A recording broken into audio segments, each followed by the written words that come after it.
Hey guys, today we're going to be comparing two of the most popular Nintendo Switch grips, one officially licensed by Nintendo and the other a Kickstarter success story. Both have been getting great reviews, so let's take a look at both of them to see which one is better for you. Also, both these items were purchased by me, so no review samples here. If you want to support the channel, you can order using the links in the description below. Alright, let's start with the RDS Industries GripStand. As far as I know, this is the only official grip for the system. It's only about $15, but you can sometimes find it even cheaper on sale. The plastic looks a little too glossy for my tastes, and the grip does have a little bit of a flex to it, but it's still fairly solid and doesn't feel like it's going to snap in half or anything. The two little hooks on the bottom are decently sized and seem fairly strong, but I'm not too sure about these top hinges. They feel a little bit too flexible. This may be to make it easier to remove and install your Switch, but it does feel like these could easily snap off if stored in a backpack or if dropped, and they can scuff up your Switch pretty quickly, but it's really not that noticeable. As for how it feels, my first impressions were that it just feels a little bit weird. The little grips felt too small for my hands, and it took me a while to find a comfortable way to grip them. Eventually I settled on resting my fingers on the grooves on the back and curving them around the system. This grip did make the system feel a little bit better. The most noticeable difference was how my hands wrap around the system. I've tried those little grip cases in the past, and all they do is add a little rounded portion on the bottom for your fingers to rest on. They don't really add enough surface for you to actually grip. But this at least adds a curved portion on the sides of the Switch as well, so you have more of a rounded surface to wrap your hands around. The grip does feel a little on the small side, and I do feel I need to adjust my hold after a while, but it's still more comfortable than the base Switch and noticeably better than those Switch grip cases. The one thing that doesn't feel better though is the buttons. Normally a grip shouldn't affect how the buttons feel, but in this case it does. It seems like in order to make removing the Joy-Cons easier, they left a little gap beneath them. So every time you push a button, you feel the entire Joy-Con flex. And you don't just feel it, you hear it too. And HD rumble with wiggly Joy-Cons? Yeah, that feels kinda weird.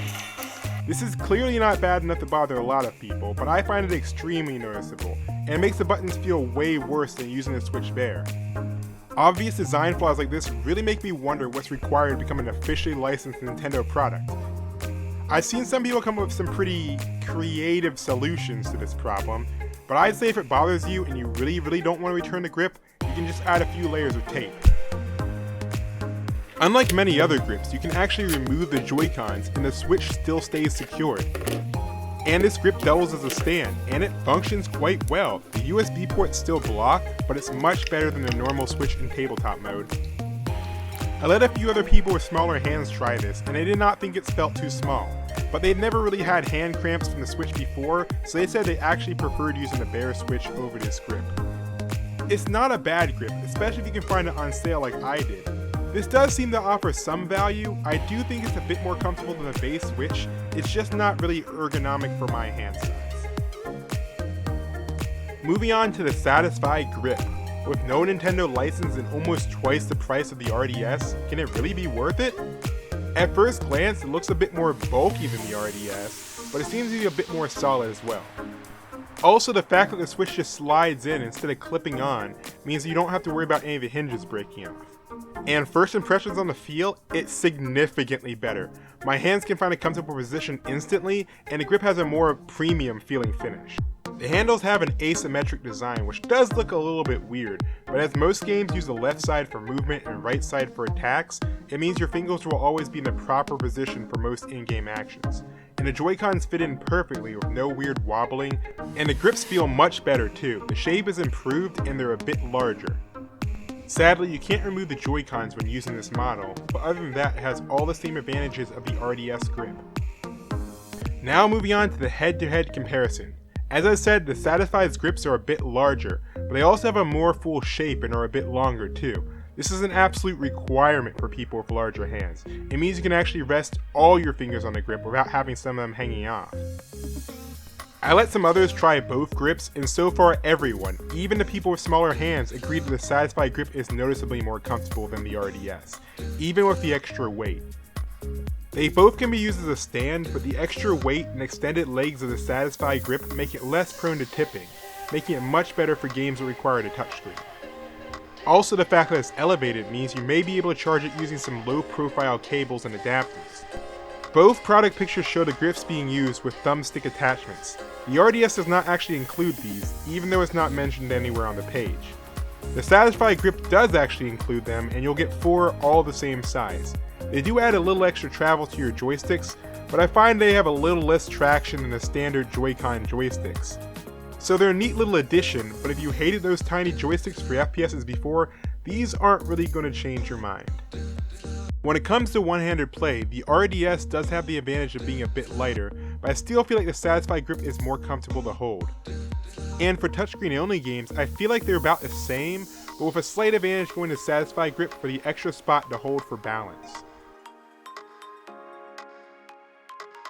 Also, if you have a skin on your Switch, you may want to avoid the RDS grip, as the clamps will drag on the top of your Switch when it's released, and this can peel off the skin over time. The Satisfye grip does not have these issues as it just contacts the sides and bottom of your Switch, but unfortunately it doesn't really fit skin Joy-Cons very well. One other thing to mention is cases. Both of these grips are too large for your standard case, and at the time of this recording, both do not allow you to buy the cases separately. You'll have to buy a case bundle. At the time of this recording, the RDS grip combo will run you about $35 with free shipping, and the Satisfye bundle with the case will be about $50 with an extra $10 of shipping. So the price difference starts becoming quite a bit bigger when you factor in the case.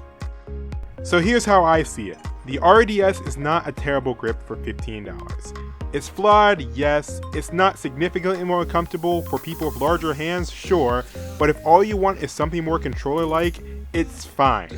Especially if you find it on sale. But if you're okay just using the base Switch, then just go ahead and keep using that. The Satisfye grip is quite a bit more expensive at $25 with $5 shipping, but if you have larger hands, it's an absolute must. It's better than the RDS in every single way, other than price and availability, as you can't find it at local stores, but if you need more comfort, it's well worth the price. Well, that's all I got. I'll have links to everything down in the description if you're interested. Thanks for watching this video, and I'll see you guys in the next one. Bye.